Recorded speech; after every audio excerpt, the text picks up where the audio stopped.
This is a ManeHustle Media podcast.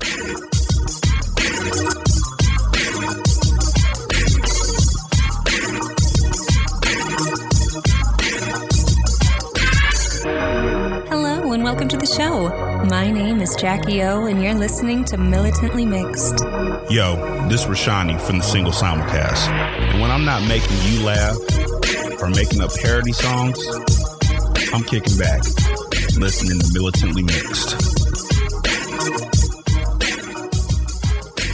I would like to acknowledge that the Militantly Mixed podcast is recorded on the traditional lands of the Karankawa people, and I wish to pay my respects to the people of that nation, both past and present. Hey y'all, welcome to Militantly Mixed, the podcast about race and identity from the mixed race perspective. I am your host, Charmaine, aka Mixed Girl Maine, which I'm still struggling with, the busiest mixed race, bisexual, polyamorous, atheist, comic book nerd, cat mom, mask making, Gulf Coast Cosmos, comic book co-owning, Asian American Podcasters Association's Golden Crane Award winning podcaster in this podcasting game. This is episode 147, and before I get into the episode, I do just want to acknowledge that November is Native American Heritage Month or Indigenous Peoples Month. And during the month of November, I do try as much as I can to raise awareness about missing and murdered Indigenous women and supporting and or raising funds for the Coalition to Stop Violence Against Native Women. This is something that I became aware of about 3 years ago through Natalie Evans's podcast, Some Kind of Brown, which I think is on an extended hiatus still. I haven't been able to talk to Natalie in quite a long time due to health-related issues. But a couple years ago, she did a photo series for Red November, which is a hashtag where you can follow to learn about what happens in this violence against Native women. And then she followed up with episodes from her show about Red November, talking to educators and or activists within that area. The major problem about violence towards Native women, girls, and Two-Spirit people is that nobody seems to actively take a role in preventing, protection, or solving the crimes. Some of that has to do with jurisdiction in terms of sovereign lands versus quote-unquote American lands. If the crime is committed on sovereign land, then they have the authority. If the crime is committed on quote-unquote American land, they have the authority. In a lot of cases, American authorities don't give a shit. Or they'll say that's a Native problem. But then the Native investigators can't come over to quote-unquote American soil to investigate. And so basically it just boils down to nobody who could do something gives a shit. And when I learned about that through Natalie a couple years ago, I tried to get a little bit more active in following Indigenous content creators and educators so that I just have some visibility to these crimes that are occurring in astronomical numbers. 4 out of 5 Native women experience violence every day. The murder rate towards Indigenous women is 10 times the American national average of murders against women. In Alaska and Canada, it is the 5th leading cause of death of Native women, murder. So with that being said, I just want to put that call out for both the groups you come from and the groups you don't, curating your social media in such a way that gives you access to what happens to those people so that you can either be an educated ally, or if you're from that group, be an activist within your group. If you can, if that's your mission, it's something that I think is important. And I try to do, but I know that I don't do a lot and I don't do enough. I do within my limitations. I do what I can. Through Masks by Maine, my mask making website, during the month of November, I do donate a proceeds of any mask sales to the Coalition to Stop Violence Against Native Women. I started this last year when I started the mask company, and every month I do choose a different charity to donate a portion of the proceeds to. Mostly COVID charities that impact Black and Brown communities, but every now and then it's usually, if there's something that's affecting Black and Brown people, that might be the thing that I focus on that month. And so during the month of November, it is a Coalition to Stop Violence Against Native Women. Throughout the month, I'll try to regram, retweet, repost things that I see as well. But just encourage you to take an active role in seeing what happens to the people whose land we're occupying, if you are listening from Turtle Island. And just want to share that. I won't go too long, though, because I did get a lot of this stuff out during the solo episode. I do have one little anecdote, though, that I kind of want to share just because it filled my cup over the weekend. At my comic book shop, Gulf Coast Cosmos, this Saturday I was working out on our patio. We have a really lovely Comics and Chill patio. I was doing the newsletter outside while my business partner worked inside, and we had a family come into the shop, a Blasian family. And so I got a chance to see some adorable Blasian kids and interact with the parents. And so I debated when I first saw them whether or not I was going to mention anything at all. But I read the children as Blasian, and so and then I saw the father, and then the mother came in a little bit later. And so I did kind of peek my head out again on the patio and just say, hey, sorry, to bother you, whatever, but I'm Blasian. I see your Blasian kids. I'm excited to see you just existing as a family. So, I just wanted to say that. And ended up in, a near 2-hour conversation, mostly with the mom, but on and off with the dad as well. He tended to the kids. We have a side yard, too, so they got to run around and play while me and the mom talked. And it was just nice to engage sort of accidentally with other Blasian people, Blasian family. If I encounter mixed people through the show or through conferences or whatever, that makes sense to me. But I don't often get these experiences in the wild where I just run into other Blasians or Blasian families. And so we got to talk a lot about, what was my experience growing up as a Blasian kid, even as an adult, how did it impact my identity? And then I even also talked about things that I kind of wish my parents had done for me to help me with my, as I formed my identity as a child and as a teenager. Because one thing my parents did do well, they're both biracial, is they explained racism to me in a way that I could grasp and understand at a young age and be prepared for. And it's part of what led into the militancy that I exhibit. But what they didn't really do was inform or be able to talk about identity in any kind of meaningful way, or even stand up for me in the way that I needed when things had to do with my identity. Like my dad never stood up to his mom about calling me Charlie instead of Charmaine because she thought my name was ghetto. Things like that.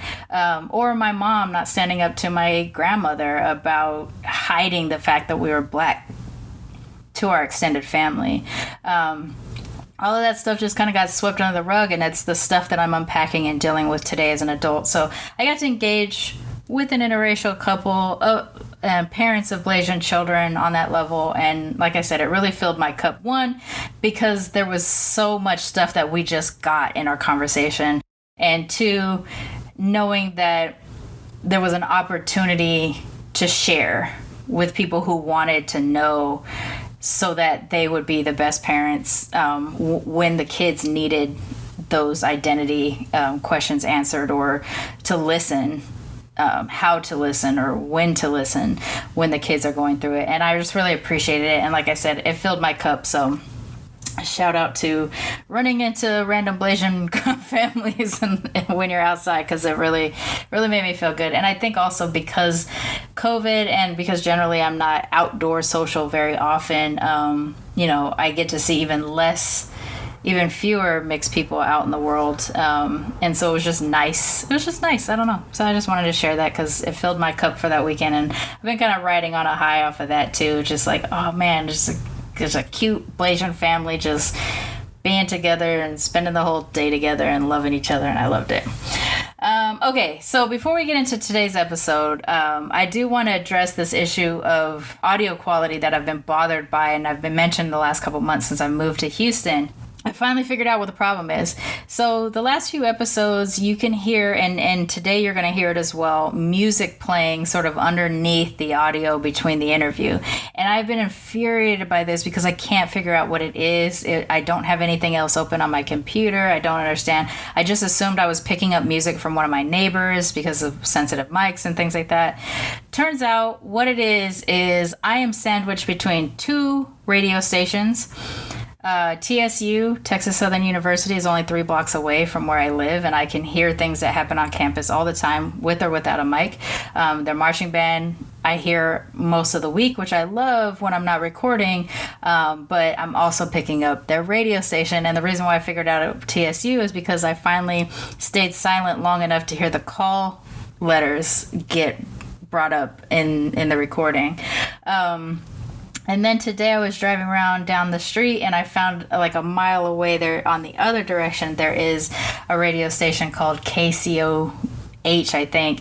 So I'm sandwiched between 2 radio stations. And if I have my power cord plugged into my computer, for whatever reason, a power cord amplifies radio frequency.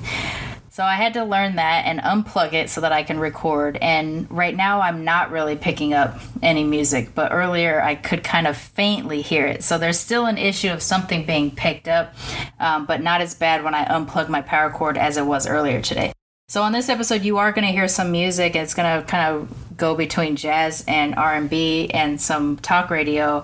Unfortunately, I can't do anything about that once it happens in recording.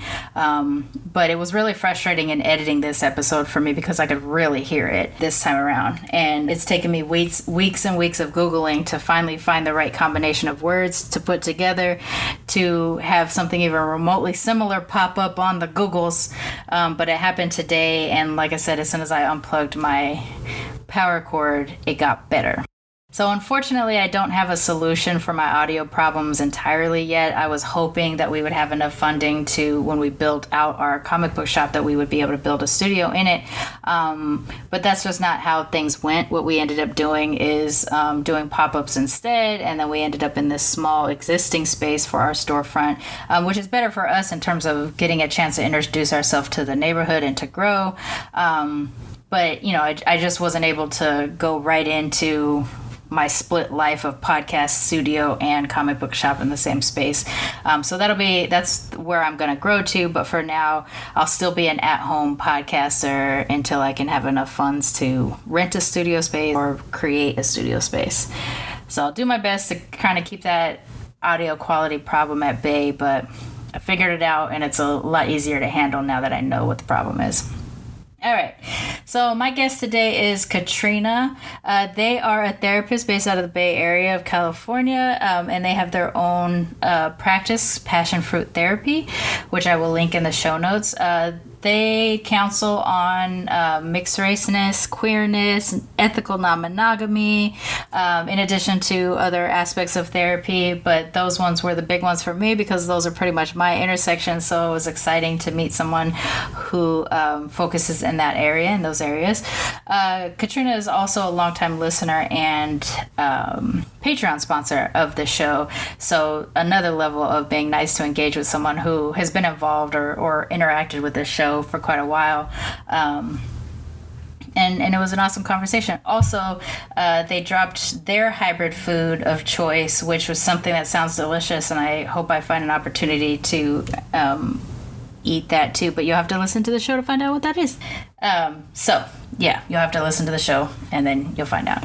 As y'all know, Militantly Mixed is a fan-sponsored podcast, and without the fan support like people like Katrina, we wouldn't be able to keep this going. I don't know if me actively talking about the financial issues of the show lately has led to the exodus of Patreon sponsors, but we have gotten down from 33 to 29 sponsors at this point, and so I'm still actively trying to find other ways to finance the show, since we are starting to lose Patreon sponsors. But if you would like to support the show and help keep us going, you can go to patreon.com/militantlymixed and sponsor the show as low as $1 to as high as anything you wish. And there's different reward levels depending on what the sponsorship is. If you donate at least the $5 a month level, you will have access to the video versions of the episodes, starting with episode 142. And I was a little bit late again on this episode that you're about to hear's video version. I dropped it over the weekend, which is a few days later than I wanted to. But until I transition out of this HR job, and the business is picking up on the Gulf Coast Cosmos side, it's just been a little bit hectic to find balance. But I'm going to get there. I'm going to keep doing it. I always do. The reason why I do talk about the financial issues with the show is just for transparency, because I don't want you all to be surprised if one day I get up and hit a recording and I just say, hey, the show is going to have to disappear for a while because of money. I want you all to know what's going on so it doesn't blindside you. So that's why I'm talking about it. I haven't had any complaints or anything like that necessarily, but I've had some people say they want to support but they can't, and I appreciate that as well. But the way you can support is by sharing the show, sending a meaningful episode to a friend or a coworker or something and let them know that we exist. That will help also potentially in gaining more ears and more opportunities for sponsorship. But in the meantime, I'm just doing my best to try to find opportunities to get funding in other ways, so that I don't have to rely solely on fan-sponsored sponsorship. If you would like to sponsor the show but you don't want to commit to a monthly sponsorship, you can go to paypal.me/militantly mixed and drop some coins in the tip jar there. Actually, that helps a lot too, usually because it's unexpected and it just gives me a way to pay for something that's come up. So that's always really nice. We have everything that goes from PayPal or Patreon all goes inside the Militantly Mixed bank account. I don't pay myself to do this show yet. It is just paying for keeping the show going. So I'm still trying to get those transcripts paid for again, and some of the other stuff that I've talked about, renewing the website, etc. All of that stuff is coming up due at the same time, and I'm just kind of paying for one at a time as I can. And that's it.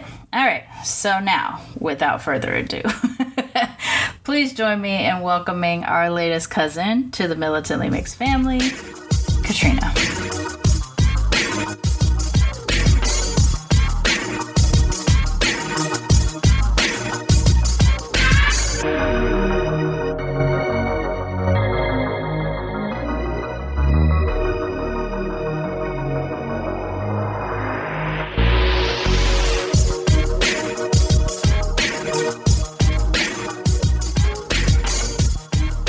This week I am joined by Katrina. Why don't you introduce yourself and let everybody know what your deal is? Let's get into it.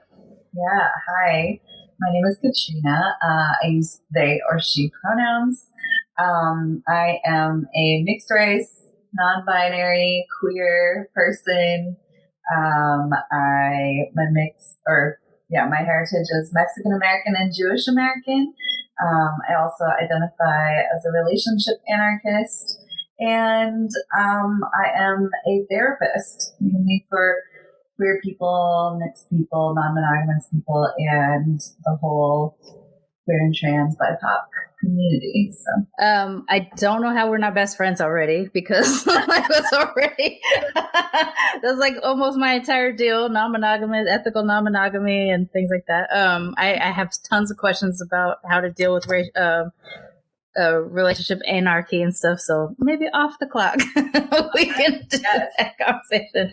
All right, so you've been a member of the Militant Mixed community for a while, but I, of course, my whole life and transition to get out here, it took forever until I could start rebooking people for the show. What got you seeking out a community? Like, what was your mission when you were looking for mixed platforms? Yeah. Well, like a lot of people, the folks who were mixed in my life were my relatives. I have lots of cousins and they're all mixed. Especially when I went back to grad school to become a therapist, like race became a front and center sort of conversation. And I found myself in a really difficult position in these conversations a lot of the time. And when I came out of, and I think that may have been when I found the podcast, when I was really looking for people to be talking about it, because I was sort of stuck in the middle of these conversations, but I didn't know a lot of other mixed folks at the time, or I hadn't tapped into the people that I did know in these conversations. And then since then, I definitely serve other mixed race, biracial, multi-ethnic folks in my practice. And so it's definitely, and I've found I've sought out and found like more mixed race friends and community. So it's like gotten bigger over time, but I just remember finding the podcast and being like, oh, hell yes, I just get to listen to other mixed folks exist out there in the world. Yeah. So. Yeah, that was the thing for me is I grew up super mixed too. All my cousins are mixed. Both of my parents are biracial. So literally all my cousins are mixed. And it was just like, where were they? Like once we grew up and weren't living around each other anymore, it's like, where are all the mixed people? I didn't even realize that the world wasn't nearly as mixed as my upbringing was. And I just was starved for it. That was the whole thing. I was just starved for being around people who had similar experiences, even if we came from different cultures. We just got it, you know. We had two different colored parents. We just understood that things were different for, you know, sometimes. And it just feels a lot easier to kind of maneuver when you know that other people kind of, you don't have to explain, well, let me tell you why this is weird for a mixed person. And then I'll tell you the story. Like that, this is exhausting. That also happens in therapy because I've never had a person of color as a therapist, and I've also never had a mixed person or queer person as a therapist either. So there's always context like ahead of the work that we do. Was that tied to why you wanted to go into therapy and counseling? You know, it's something that emerged, and I think it makes a lot of sense that it emerged. Going into my grad program, you know, I had gone through an experience of becoming disabled, and therapy was a really big support at that time. I also was learning all about like intergenerational trauma and how it impacts you and how it was connected to my mental illness. And so wanting to understand more of that. And, you know, my process of becoming a therapist is in some ways rather selfish because I get to work on myself as like a job. And then I get to also serve other people.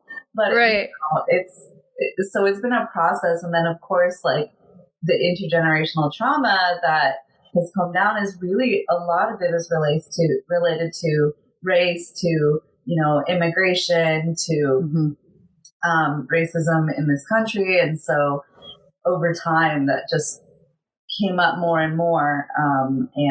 And I sort of reclaimed my mixed identity through grad school. So yeah, I can completely relate with that because everything that I do, the podcasting and even creating the comic book shop. Like I literally created the comic book shop because little Charmaine couldn't walk into a comic book shop without being like, "Are you lost, you little brown thing?" You know, like. And so it's all like everything. You don't even realize that you're just you're filling the gaps from the pain that existed before. Being able to have these mixed conversations with people are constantly healing. It's just knowing someone else experienced it, you know, makes a huge difference in it. So I can completely relate to making your profession be along your own personal mission for healing. So before we got recording, we kind of talked a little bit about like white assumed presentation when it doesn't even match up to what your actual deal is, because of your Jewish heritage is so separate from the white that was around you growing up. When did you realize that people were assuming you were white, if it was even obvious at any time? And then how did that mess with your whole view of yourself? Yeah, well, I mean, it's always been a thing for me, even when I was a kid, but it's shifted over time. So like, I remember showing up as a little kid to school at like my mostly white neighborhood at my mostly white school. And like, people would be like, "Why are you using that weird word for this thing?" Which would be Spanish. You know, it's just like the Spanish word that I used in my house. Right. They would be confused, like seeing me and hearing words. And I just remember the experience of like, oh, I didn't even know that was weird. Right. Yeah. So it was like that kind of thing, and not necessarily fitting in with like, well, it was San Diego, so mostly Mexican, but like the Mexican kids who spoke Spanish fluently and I couldn't keep up. But then like the white kids where I didn't quite feel comfortable. And there was always these like weird little things that were being called out, like, you know, about my Jewishness or my Mexican heritage.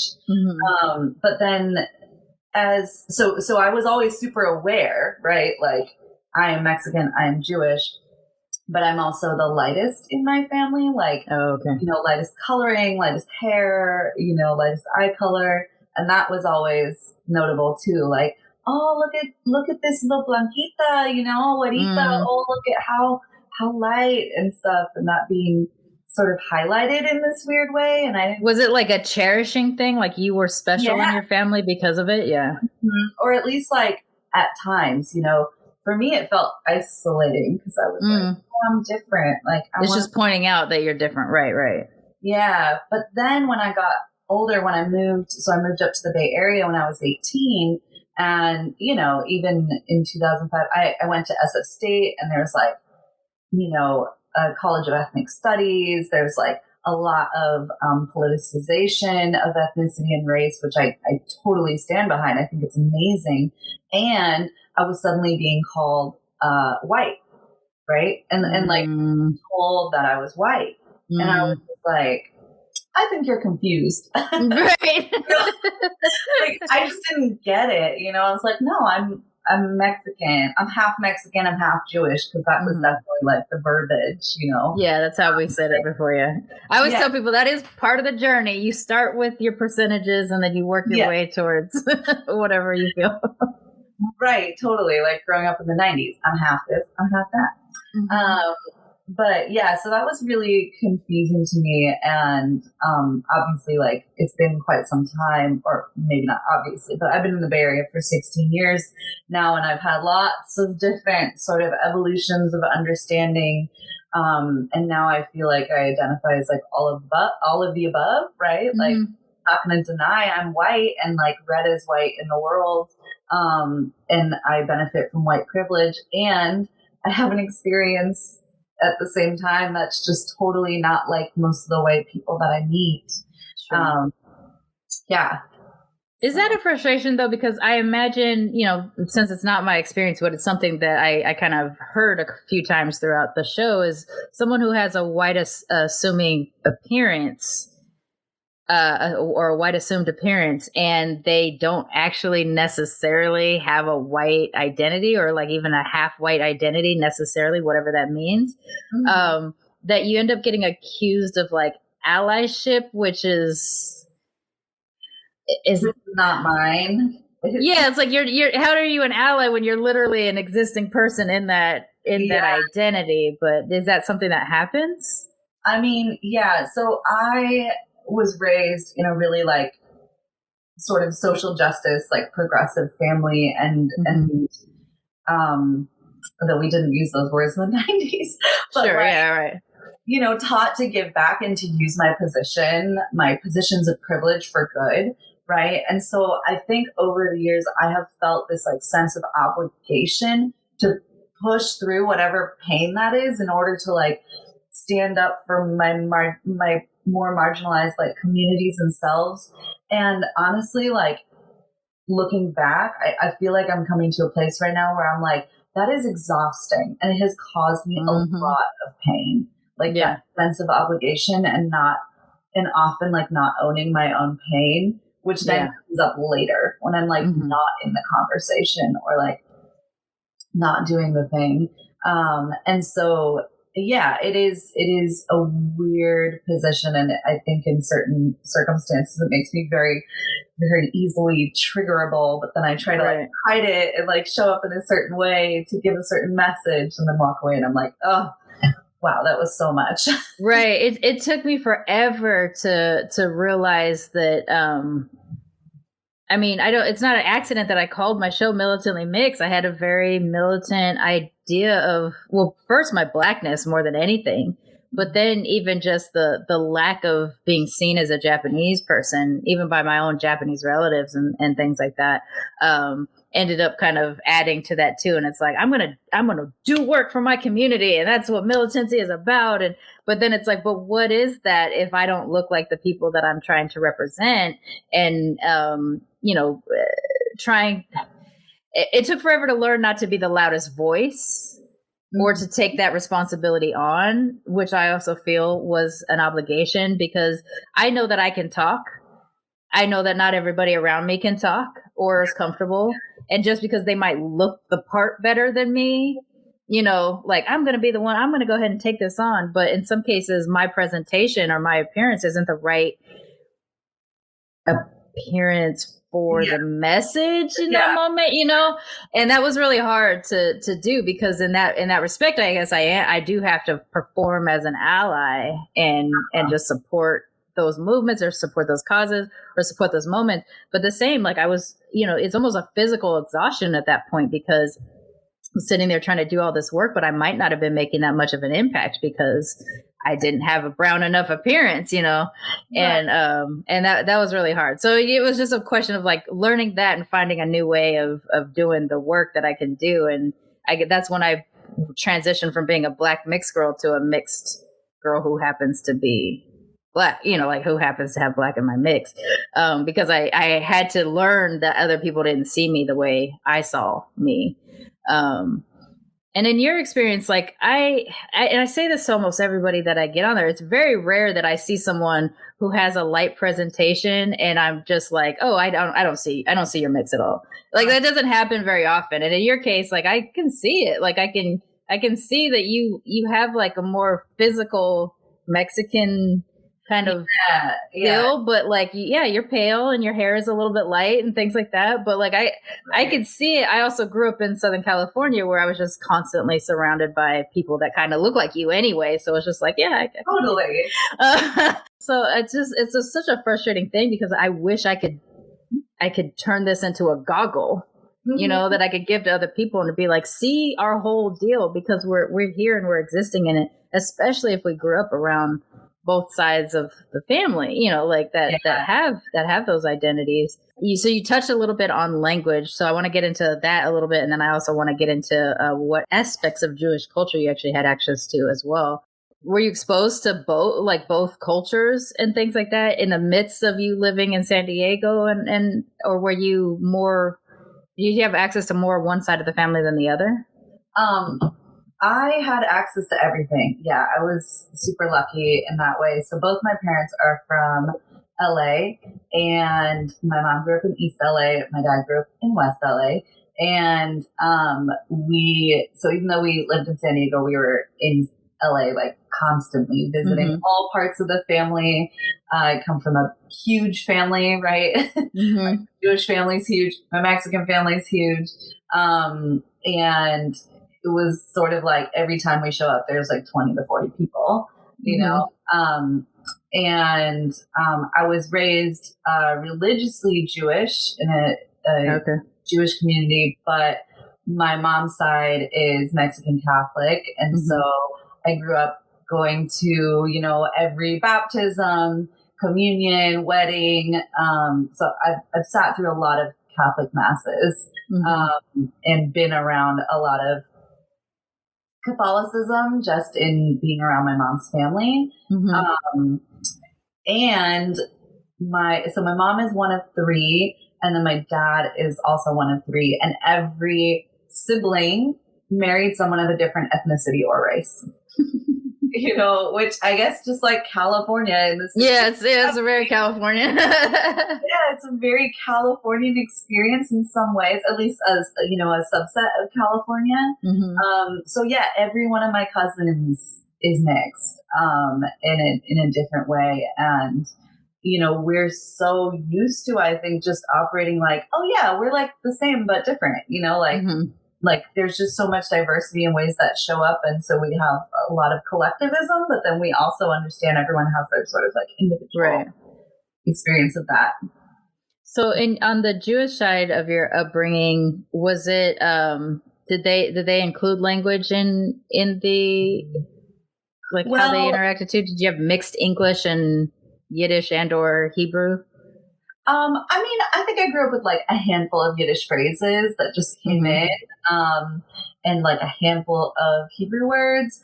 And growing up in a synagogue, like we sang all the songs and the prayers in Hebrew. I had a bat mitzvah, so I had to learn like Torah portion, but I never spoke Hebrew conversationally.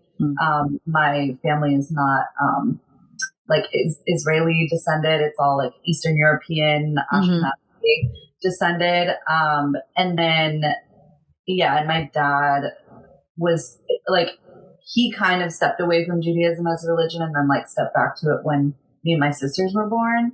And then on my mom's side, like my mom speaks Spanish fluently and speaks Spanish to her family. But when we were kids and she tried to like speak it to us, we were like, no, you know, and she would speak to us in Spanish. We'd respond in English and we were super whiny and she kind of gave up.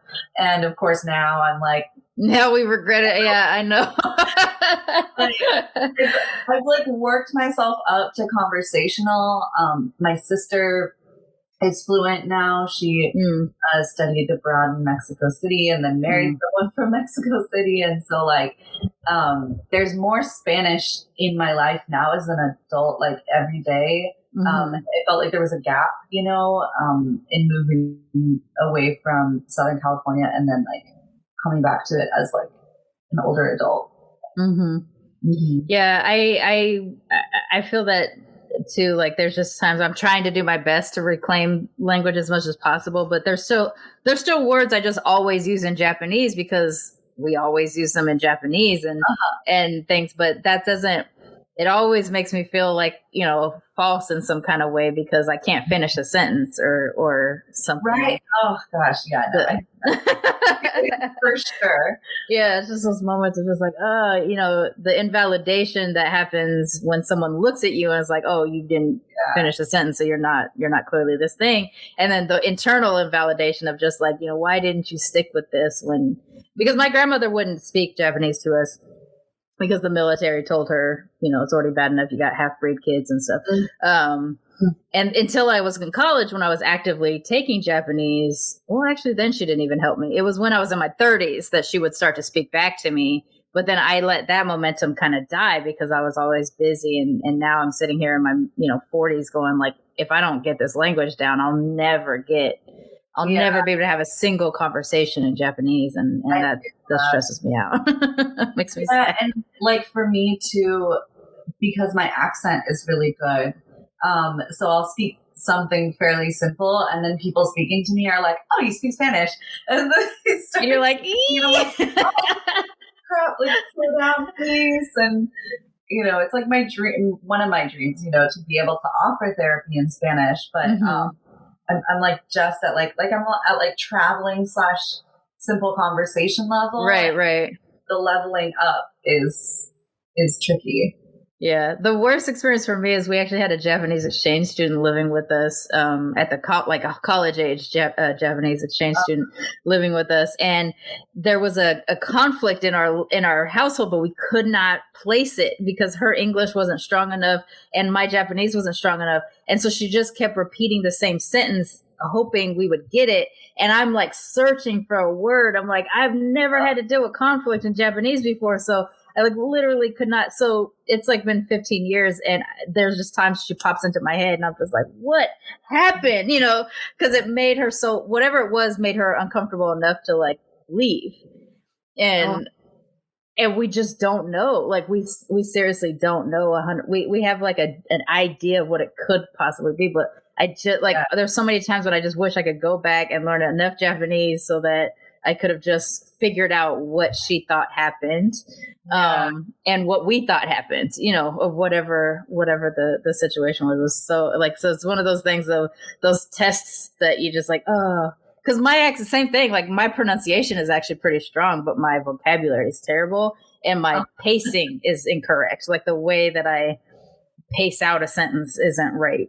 And so I just there's so many things. People are like, well, where are you from? Like, yeah. You're like, no, not you. Don't ask me that. That's what white people do. Like, where's your accent from? I'm like, I don't know. I don't know. Nowhere. California, but also TV, and I don't know. Whatever. That's pretty funny. So, you talk about, so obviously you exist in a very intersectional space because as a queer identified person, as a mixed identified person, do you Do you find that intersectionality, and this is a completely selfish question on my part, do you find that intersectionality aids in some of the conversations and how you deal with, depending on if someone comes to you, approaching you on maybe the LGBT side or the mixed side, do you find that something that exists on one side actually helps in how you help people process on the other side? I mean, sometimes, yes, definitely. But I think that even just my intention of embracing ambiguity is probably the most sort of important, or like recognizing like all these complexities and factors, and how like for a lot of us, they don't just settle into one thing, you know? So I end up bringing in the idea of ambiguity and complexity in a lot of conversations. And I think that's something that a lot of folks who are like monoracial or monosexual even don't have as much experience around, right? Yeah. And I definitely have that experience of like a lot of us mixed folks do, like of being a bit of a chameleon, you know, and bringing certain parts of myself forward in order to translate, in order to serve who it is that I'm in front of. And so this has meant that like my caseload, the folks I work with are like very diverse, right? And like I can go from like working with one person over here and then show up over here and maybe be using totally different languaging in some ways, but always trying to like, you know, find those like pieces that they actually want like addressed, you know, towards their goals, or like, yeah. But I'm always highlighting ambiguity because I think so much of us like struggle with trying to fit into boxes, and that's like so, you know, it can be so painful, right? And so I try to like, let's just erase those little like box lines. And it's so weird because all of us live in an ambiguity in some form, but we're so like trained to be the same as everybody else, but also super unique at the same time, as we're like going through puberty and going through the things, but we're really just trying to fit into an archetype. And if we don't, and then we're just, there's something wrong with us, we're the weird ones or whatever, when it's really like literally all of us are the weird ones. If we just understood we live in ambiguity all the time, versus someone like you and I, who literally are the physical embodiment of an ambiguity, of ambiguity, and just, you know, I guess we're forced into it a little bit earlier than some of the mono fill in the blanks, mono gender, mono racial, mono whatever. So one of the things that I do, okay, so this is not my end question that I usually ask, but I do sometimes just like to ask this. Do you have any hybrid foods that sort of serve both your Mexican and your Jewish heritage that you like to put together? I do. Yes, absolutely. So the big one that comes around every year is that we always try to have like a latke party, like a Hanukkah latke party.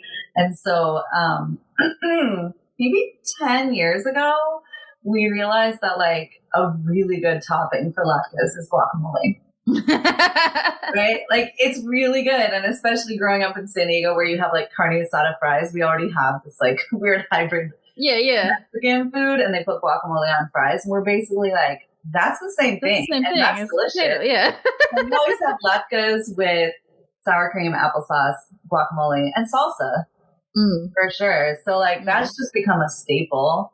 My sister, who's a bit more of a cook than me, I think last year, which of course we were in lockdown, so it wasn't possible to share, she made sopa azteca with matzo balls. So yeah, so we definitely do that. And also actually one of the few things, like few moments of representation from my childhood, my parents found this book that's called Jalapeno Bagels. And it's like a children's story about a family. I can't remember. I think the mom was Mexican and the dad was Jewish. And they open up a bagel shop and they have a jalapeno bagel. And that was like perfect that you had that when you were younger. That's awesome. Yeah, so that I always think of that too.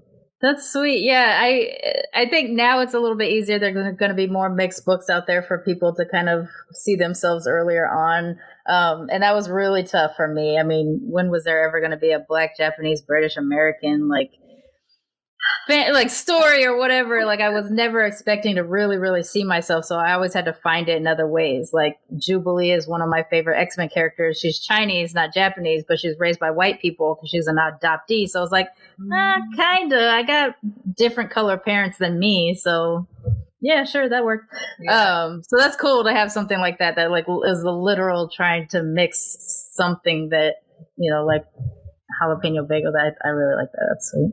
I love asking that question just because I'm curious, because there's so much crossover in our food. Sometimes we don't even realize it. But I think putting guacamole on the on latkes is like, yeah, it's the same. It's potato. Yeah. Why not? Go forth, spread the word about guacamole. That's awesome. Did you feel that it was all that difficult maneuvering as a child being that way, or did you just kind of go with the motions of whatever people were doing to you on the outside?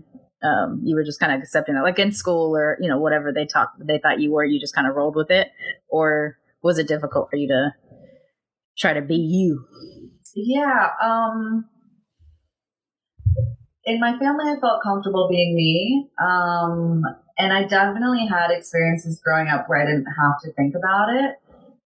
But I also have quite a few memories seared into my brain that I was in this position of having to defend myself from all sides, right? Mm-hmm. Like so many different sides. I can remember being in elementary school and joining Mecha, through my elementary school, and it was for all the Latina girls, and I couldn't hang more than a month because it was so confusing for me and confusing for the other girls. Right.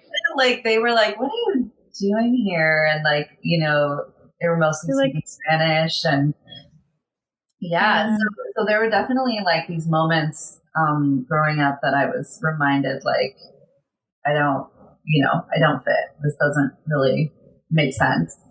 Yeah, I think our groups need to learn that there needs to be a pocket for those of us, because some of us are just in the cross of it. We're just imagine we got you a little bit, but not enough. Yeah, if there had been a mixed club like there are for other sort of identities when I was growing up, I would have just been oh yeah.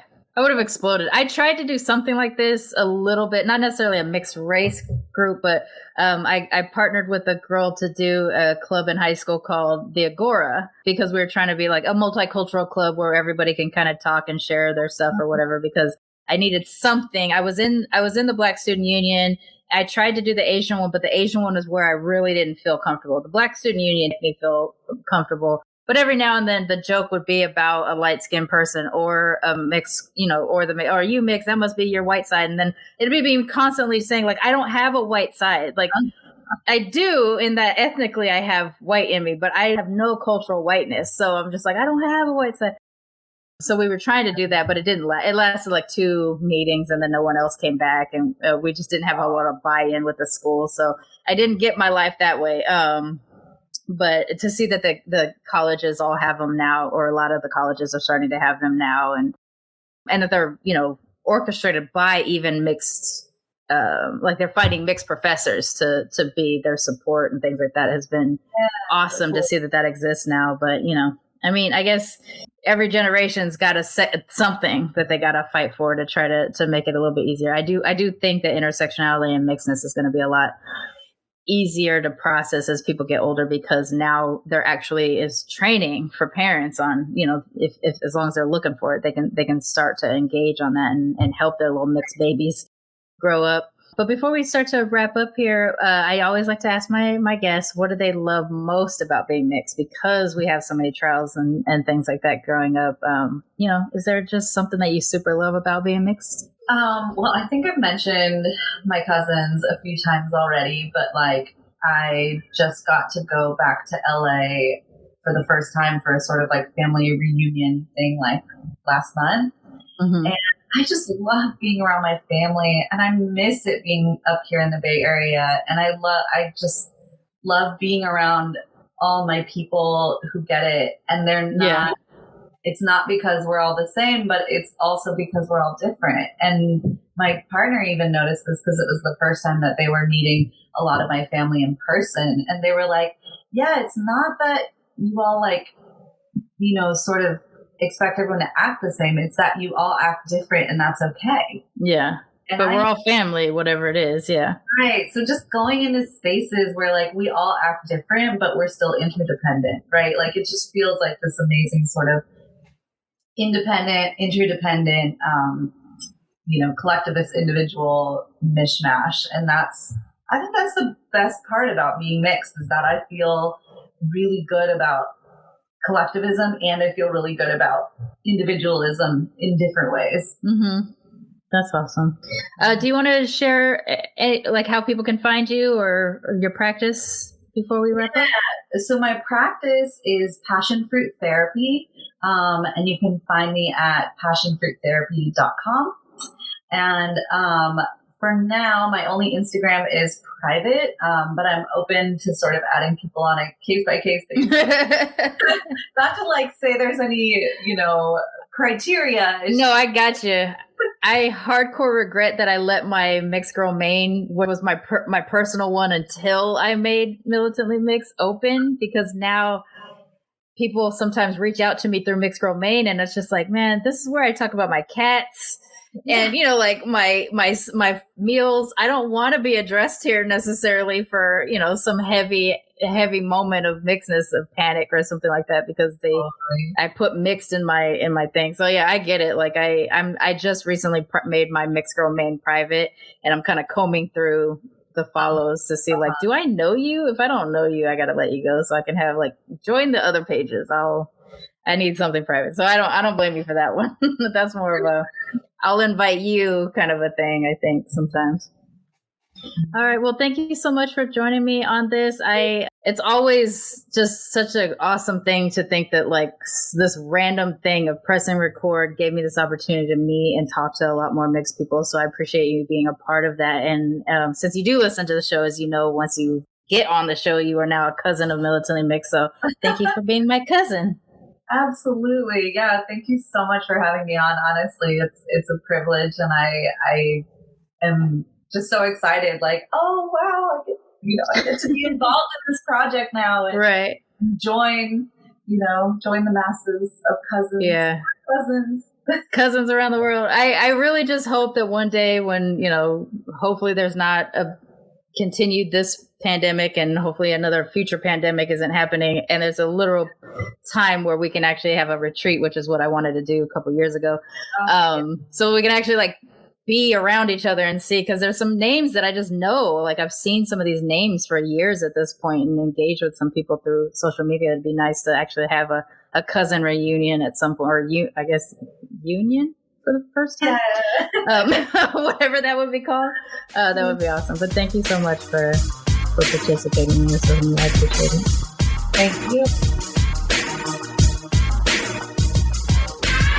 Militantly Mixed is a ManeHustle media podcast, produced and hosted by me, Charmaine Fury.